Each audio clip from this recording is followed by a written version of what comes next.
Important questions for prelims exam. किसी भी प्रारंभिक परीक्षा के लिए महत्वपूर्ण प्रश्न। ये आप गेस नहीं कर सकते हैं, लेकिन मैं आपसे वो सारे क्वेश्चंस आपके लिए तैयार जरूर करवा सकती हूँ। Hello students, welcome back to my class and welcome back to my channel. आज है इस सेक्शन की फर्स्ट क्लास, जिसका मैंने जिक्र पिछली वीडियो में किया था कि किस तरह से इंपॉर्टेंट क्वेश्चन मैं आपके लिए शेयर करती जाऊंगी क्लासेस के थ्रू। तो आज की क्लास है स्पेशली बीपीएससी के लिए, यानी बीपीएससी से जुड़े किसी भी तरह का एग्जाम आप दे रहे हैं, कोई भी प्रीलिम्स दे रहे हैं, चाहे वो बीपीएससी हो, चाहे सीडीपी हो, या कोई भी एग्जाम हो, ये सारे क्वेश्चन जो मैं आप इस सीरीज के थ्रू आपको बताने वाली हूँ वो आपके लिए इंपॉर्टेंट है। क्यों इंपॉर्टेंट है? क्योंकि आज मैं 66 बीपीएससी के बैक ईयर क्वेश्चंस का फॉरवर्ड लिंक क्वेश्चन, यानी आने वाले दिनों में उन क्वेश्चंस को कनेक्शन बना करके आपसे क्या नए क्वेश्चन पूछे जा सकते हैं वो कवर करवाऊंगी। और इस तरह से करवाऊंगी कि आपको ये सारे 100 क्वेश्चंस ना बिल्कुल दिमाग में फिक्स हो जाएंगे और एग्जाम में आप गलती से भी इन क्वेश्चंस को गलत नहीं करिएगा, और ये क्वेश्चंस जरूर से जरूर पूछे जाएंगे, इसकी तो आप गारंटी ले लो। तो आज 66 बीपीएससी के क्वेश्चन, जिसमें history, geography, polity, current affairs के भी फॉरवर्ड लिंक क्वेश्चन होते हैं, यानी नए क्वेश्चन बनते हैं करंट अफेयर्स से, वो भी मैं आपसे शेयर करूंगी। साथ ही साथ उन क्वेश्चन से क्या पहले भी पूछा जा चुका है ये भी बताती जाऊंगी। तो पूरी क्लास को जरूर देखिएगा।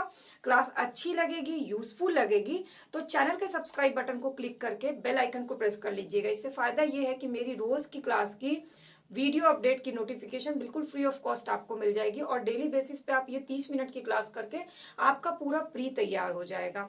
और कमेंट सेक्शन में जाके आपके अपने खुद के जो क्वेश्चंस होंगे, क्वेरी होंगे, या वीडियो के बारे में जो भी आपके व्यूज होंगे वो मुझसे जरूर शेयर कर लीजिएगा।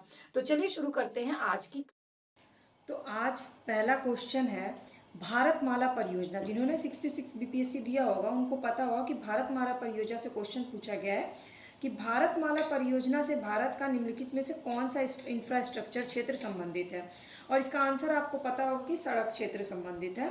थोड़ा सा डिटेल में बता दूं कि इसमें बंदरगाह, सड़क, राष्ट्रीय गलियारा, ये सब को बेहतर बनाने के लिए भारतमाला परियोजना शुरू की गई है। लेकिन अब फॉरवर्ड लिंक क्वेश्चन इससे क्या बनने वाला है, क्योंकि ये एकदम लेटेस्ट करंट अफेयर्स नहीं, ये कंटिन्यूस चलने वाला करंट अफेयर्स है, इसलिए इससे रिलेटेड आपको अगला क्वेश्चन पता होना चाहिए। तो अगला क्वेश्चन बनेगा, इसके तहत भारत के कौन से क्षेत्र को कहाँ से कहाँ तक को कवर किया जाएगा। तो इसका आंसर है गुजरात से मिजोरम तक। तो आप इसका कोड बना लीजिए गुजमिज। इसका कोड क्या बनाएंगे? गुजमिज। तो भारतमाला परियोजना भारत में कहाँ से कहाँ तक किया जा रहा है? तो गुजमिज तक। और देश कौन कौन से कवर हो रहे हैं? तो भारत और म्यांमार। ये दो क्वेश्चन आपके फॉरवर्ड लिंक बन सकते हैं। तो ये हमने दो क्वेश्चन तैयार कर लिए बैक ईयर क्वेश्चन के साथ। अब अगला क्वेश्चन पूछा गया बीपीएससी में खाद्य प्रबंधन, यानी भारत में खाद्य प्रबंधन का कौन सा एक उद्देश्य नहीं है पूछा गया। तो क्या उद्देश्य, पहले तो ये याद कर लीजिए। तो खाद्य प्रबंधन का उद्देश्य वितरण करना खाद्यान्न का, खाद्यान्न की खरीद करना और खाद्यान्न की बफरिंग करना। इसमें निर्यात इसका उद्देश्य नहीं है, ये क्वेश्चन पूछा जा चुका है। अब अगला क्वेश्चन बनेगा वन राशन कार्ड, जो कि इसी से लिंक्ड है। वन राशन कार्ड पूरे देश में कब लागू किया गया?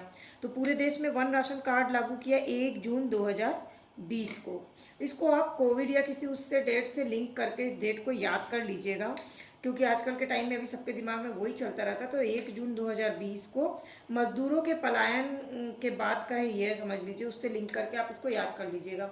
या फिर उल्टा पूछ सकता है कि 1 जून 2020 को खाद्यान्न प्रबंधन से संबंधित कौन सी चीज़ लागू की गई पूरे देश में। तो उसका आंसर होगा वन राशन कार्ड।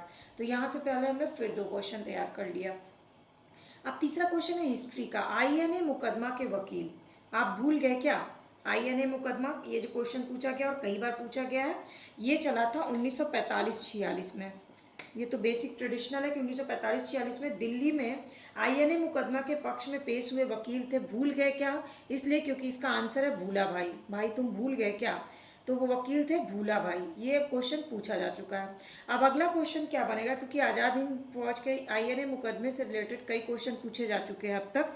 ये पूछा जा चुका है कब चला था, ये पूछा जा चुका है उसके वकील कौन थे।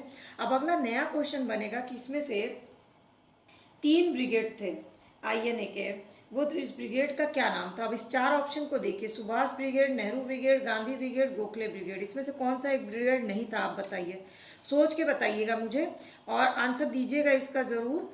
क्योंकि इसका आंसर जो है गोखले जो है वो नहीं थे। गोखले ब्रिगेड के नाम से कोई ब्रिगेड नहीं था। ब्रिगेड का नाम था सुभाष ब्रिगेड, नेहरू ब्रिगेड और गांधी ब्रिगेड। तो इससे हमने 2 क्वेश्चन और बना लिए, यानी इस 3 बैक ईयर क्वेश्चन के थ्रू हमने 6 नए क्वेश्चंस कर लिए और हमारा बैक ईयर क्वेश्चन रिवीजन भी हो गया। अब मैं आपको आगे के क्वेश्चंस बताती हूँ। तो अगला क्वेश्चन है बंगाल विभाजन से रिलेटेड। तो क्वेश्चन पूछा गया है बंगाल विभाजन से रिलेटेड कि बंगाल विभाजन के बाद कौन सा आंदोलन शुरू हुआ। बंगाल विभाजन से अब तक बहुत क्वेश्चन पूछे गए हैं। तो बंगाल विभाजन के बाद स्वदेशी आंदोलन शुरू हुआ, ये मुझे लगता है 90% स्टूडेंट्स को याद होगा। और स्वदेशी आंदोलन कब शुरू हुआ ये भी आपको याद होगा कि 1905 में शुरू हुआ। लेकिन क्वेश्चन क्या बनेगा स्वदेशी आंदोलन का फॉरवर्ड लिंक का, कि स्वराज की मांग सबसे पहले किसने की थी। तो इसका आंसर होगा स्वराज की मांग सबसे पहले गोखले और नेहरूजी ने की थी। लेकिन अगर और डीप में पूछता है तो कहाँ कब की थी, मतलब कहाँ की थी ये पूछेगा। तो बनारस अधिवेशन में गोपाल कृष्ण गोखले ने की थी 1905 में बनारस अधिवेशन में, और 1906 में कलकत्ता अधिवेशन में नेहरूजी ने की थी। तो अगर ये पूछता है कि सबसे पहले स्वराज की मांग किसने की, तो गोखले ने की 1905 के बनारस अधिवेशन में। उसके बाद की थी दादा भाई नेहरूजी ने 1906 में, तो कलकत्ता अधिवेशन में। तो स्वराज बंगाल विभाजन के बाद के स्वदेशी आंदोलन से रिलेटेड हमने 3 क्वेश्चन यहाँ एक्स्ट्रा कर लिए। इसके बाद अगला क्वेश्चन है सरफरोशी की तमन्ना अब हमारे दिल में है, इसके रचयिता कौन है। 4 ऑप्शन दिया गया, जबकि आंसर है इनमें से कोई नहीं। और ज़्यादातर स्टूडेंट्स जो हैं इनमें से कोई नहीं यानी कि ई ऑप्शन लगा करके खुश हो गए होंगे कि ये क्वेश्चन तो अब निपट गया, अब नहीं आएगा। नहीं, ये क्वेश्चन अगली बार फिर पूछ सकता है कि सरफरोशी की तमन्ना के रचयिता इनमें से कौन है और नाम दिया जाएगा। इसलिए आपको ये पता होना चाहिए कि वास्तविक रूप से रचयिता कौन है। तो रचयिता है बिस्मिल अजीमा वादी। इसको एक क्वेश्चन को याद कर लीजिए कि इस गाने के इस गीत के रचयिता हैं बिस्मिल अजीमा वादी। अगर ऑप्शन में राम प्रसाद बिस्मिल दे देता है तो कंफ्यूज मत होइएगा, क्योंकि राम प्रसाद बिस्मिल ने फांसी पे चढ़ते वक्त इस गाने को गाया था, ना कि उन्होंने इसे रचा था। इसलिए ये नाम होना याद होना जरूरी है। दूसरा क्वेश्चन जो इम्पोर्टेंट बनता है कि पहली बार ये जो है ये कहाँ छापा गया था, तो ये 1922 में छपा था सबाह नाम के पत्रिका में। तो सबाह क्या है, एक पत्रिका है। क्यों इंपॉर्टेंट है कि पहली बार सरफरोशी की तमन्ना गीत जो है वो सबाह नामक पत्रिका में छपी थी 1922 में। तो फिर से हमने इस क्वेश्चन से 3 क्वेश्चन तैयार कर लिए। अब अगला क्वेश्चन है निर्विक, NIRVIK, निर्विक। निर्विक एक योजना है। अब ये निर्विक योजना क्या है, करंट अफेयर से कैसे क्वेश्चन बनेगा ये मैं आपको बताती हूँ। भारत सरकार ने 2020-21 में बजट में निर्विक योजना घोषित की है। ये किस क्षेत्र से संबंधित है, तो ये क्वेश्चन पूछा जा चुका है और इसका आंसर है निर्यात क्षेत्र से संबंधित है। अब आपको ये तो पता चल गया, लेकिन अगला क्वेश्चन बनेगा कि निर्विक योजना को लागू या तैयार जो कर रहा है वो कौन सा मंत्रालय। आपको ऑप्शन दिया जाएगा वित्त मंत्रालय, गृह मंत्रालय, वाणिज्य एवं उद्योग मंत्रालय, या इनमें से कोई नहीं। तो आपको पता होना चाहिए कि वाणिज्य एवं वित्त उद्योग मंत्रालय जो है वो निर्विक योजना जो कि निर्यात क्षेत्र से संबंधित है उसको तैयार कर रहा है। तो हमने यहाँ पे एक क्वेश्चन और कर लिया। इसके बाद अगला क्वेश्चन है भारत का कौन सा व्यापारिक बैंक विश्व के शीर्ष 100 बैंकों में शामिल है। आंसर बहुत ही कॉमन है, SBI, state bank of India, और ज़्यादातर लोगों को याद भी होगा क्योंकि इसको स्थान प्राप्त हुआ है। कौन सा स्थान प्राप्त हुआ है, 55वां स्थान प्राप्त हुआ। हो सकता है अगला क्वेश्चन ये पूछ ले। मान लीजिए ये नहीं भी पूछता है तो ये ज़रूर पूछ जाएगा कि कौन सा बैंक है जो सामाजिक सेवा के क्षेत्र में 1973 से काम कर रहा है। तो 1973 से SBI जो है वो सामाजिक सेवा के क्षेत्र में काम कर रहा है। तो ये 2 क्वेश्चन इसमें से इंपॉर्टेंट हो गए। इसके बाद है क्वेश्चन औद्योगिक उत्पादन सूचकांक से रिलेटेड क्वेश्चन पूछा गया है कि औद्योगिक क्षेत्र की उपलब्धि को मापने के लिए कौन सी संस्था औद्योगिक उत्पादन सूचकांक जारी करता है। आंसर सभी को पता होगा, CSO यानी कि केंद्रीय सांख्यिकी कार्यालय। केंद्रीय सांख्यिकी कार्यालय जो है ये इसको करता है। और इसकी स्थापना कब हुई थी ये क्वेश्चन बनता है। तो इसकी स्थापना हुई थी 1951 में। CSO जो है ये भारत की जनगणना और सर्वेक्षण का कार्य जो है ये भी कर लेता है।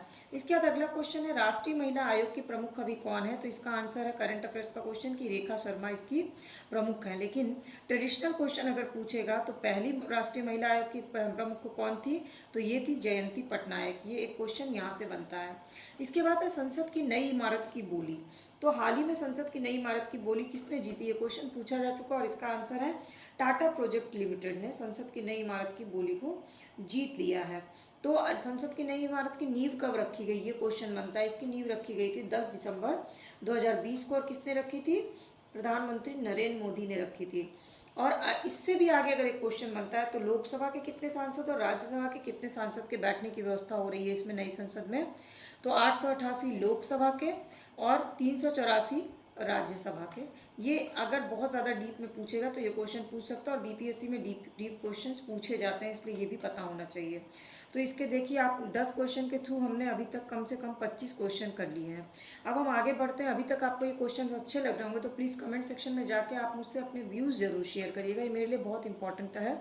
तो प्लीज़ आपको ये क्वेश्चन सीरीज़ कैसी लग रही है ये ज़रूर बताइएगा और बीपीएससी की तैयारी आपकी कैसी चल रही है मुझसे ज़रूर शेयर करिएगा। अब अगला क्वेश्चन है ऐतिहासिक नहीं। अब आप सोच रहे होंगे ऐतिहासिक नहीं क्या है।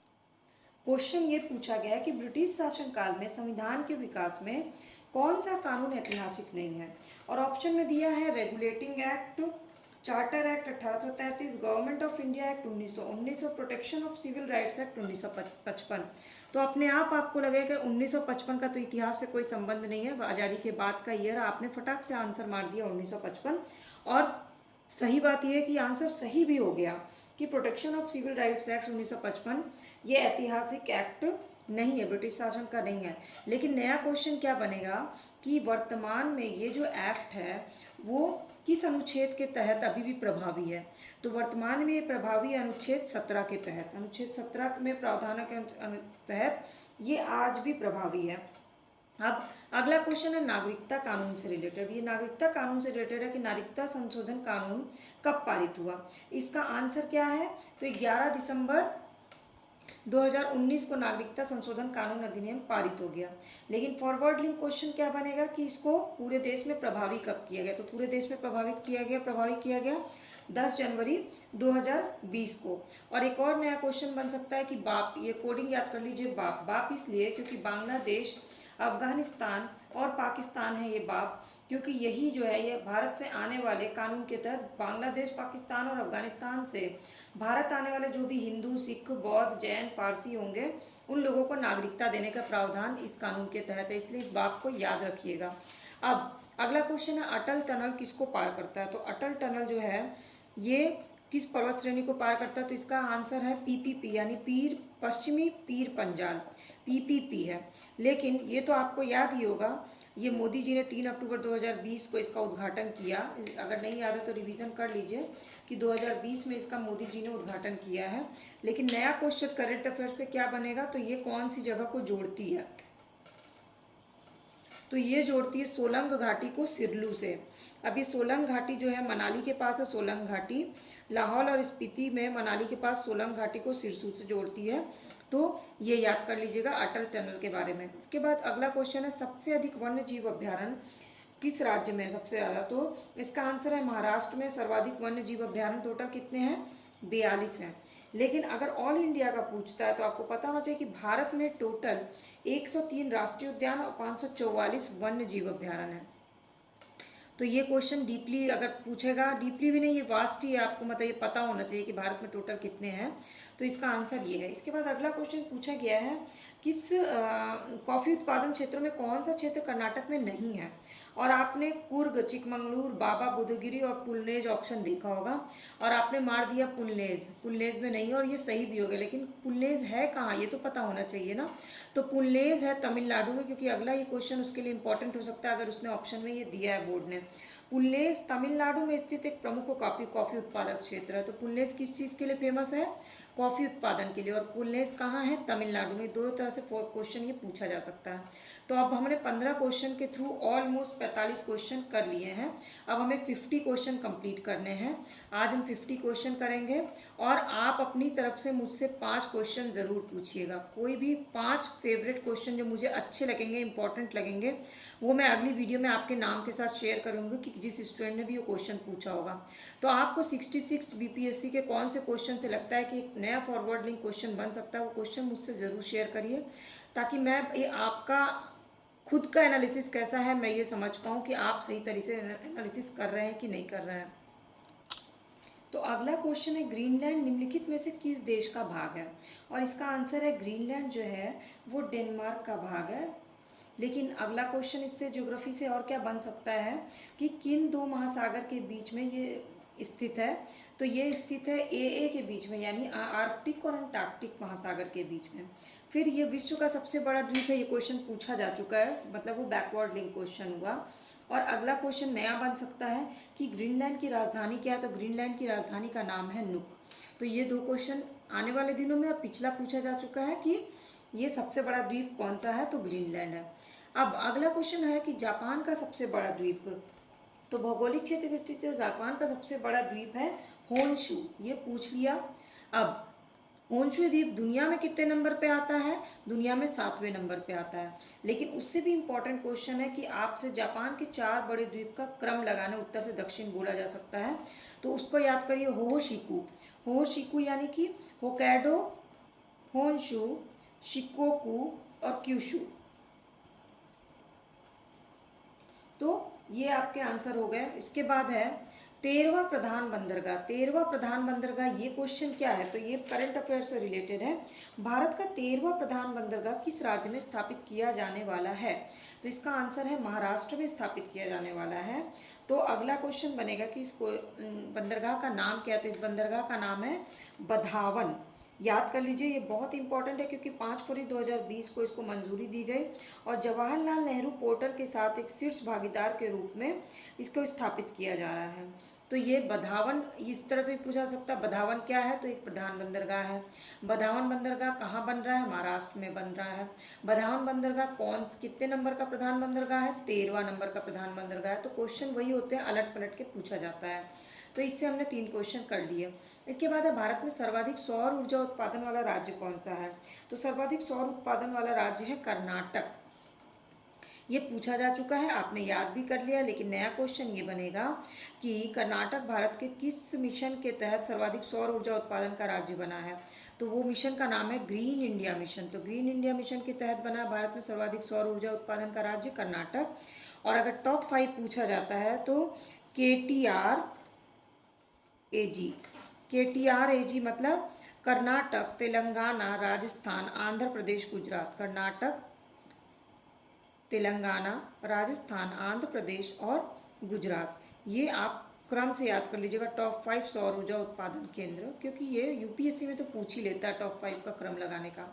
इसके बाद है अगला क्वेश्चन है, यानी लास्ट क्वेश्चन है, वो प्राचीन कार्य से रिलेटेड है। पिट्राद्यूरा निम्नलिखित में से किससे संबंधित है, तो वो नक्काशी से संबंधित है। एंशिएंट हिस्ट्री का क्वेश्चन है और बहुत ही आसान क्वेश्चन लग रहा है, लेकिन आगे का जो इसका क्वेश्चन बनेगा कि पिट्राद्यूरा का प्रथम प्रयोग किस देश में किया, तो उसका आंसर है रोम ने किया। और उससे भी आगे क्वेश्चन बनेगा कि 1600 में मुगल दरबार में पिट्राद्यूरा आ गया, तो मुगल दरबार के कौन से स्थापत्य में ये प्राचीन कार्य या पिट्राद्यूरा देखने को मिलता है, तो उसका आंसर है ताजमहल में देखने को मिलता है।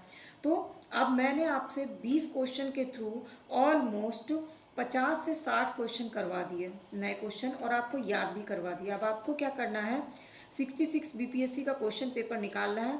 उससे कौन से क्वेश्चन आपको इंपॉर्टेंट लग रहे हैं, जिससे फॉरवर्ड लिंक क्वेश्चन बन सकता है और क्या बन सकता है। अगर आपके दिमाग में कोई भी क्वेश्चन आ रहा है तो प्लीज़ मुझसे शेयर करिए। मैं अगली वीडियो, अभी ये 66 BPSC वाला चलेगा, तो अगली वीडियो में आपके नाम के साथ उस क्वेश्चन को शेयर करूंगी, ताकि मुझे भी पता चले कि आपका एनालिसिस सही डायरेक्शन में काम कर रहा है। क्योंकि मैं आपको बनी बनाए क्वेश्चंस दे सकती हूँ, लेकिन जब तक आप सेल्फ एनालिसिस नहीं करिएगा, एक टीचर सक्सेसफुल तभी होता है जब उसका स्टूडेंट उसी के लाइन को फॉलो करने लगता है, वो तब वो बेस्ट होता है। इसीलिए आप कितना उसको फॉलो करके कर रहे हैं, ये मेरे लिए जानना बहुत ज़रूरी है। तो इसको ज़रूर मुझसे शेयर करिएगा।